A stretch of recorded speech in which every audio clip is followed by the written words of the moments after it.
In life, there are things that we expect, and there's other things that we don't expect.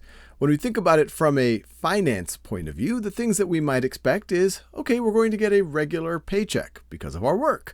And we're going to have regular payments for things like our rent, or maybe our car payment, or insurance.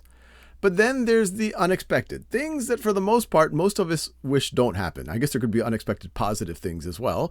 But unexpected negative things are maybe your car breaks down. And that's pretty important because your car breaking down isn't just a nice to have thing or nice thing to fix. You probably need your car to get to work and make your money. You might have an unforeseen medical expense for you or a family member that you have to pay. And it could actually affect how much income you or your family is able to get if you have to take off of work because of that medical event.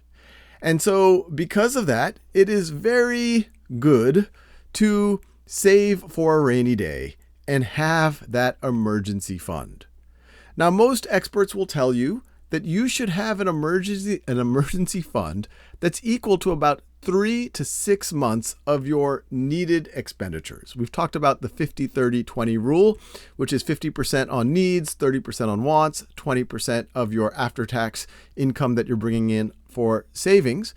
And that savings, first and foremost, should be for an emergency fund until you have a nice emergency fund, and then you could think about other things.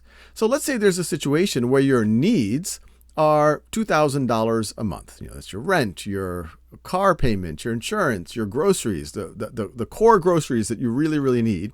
If it's $2,000 a month, then an expert would say, hey, you need 3 to 6 months there. So that would be $6,000 to $12,000 of an emergency fund.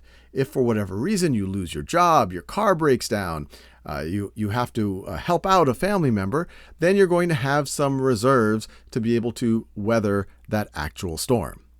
Now, above and beyond that, obviously, it's even better to save. And then you can also think about that as even a bigger emergency fund or even put it other places. But it's really important to keep this type of money around. Otherwise, you could find yourself in a tough situation.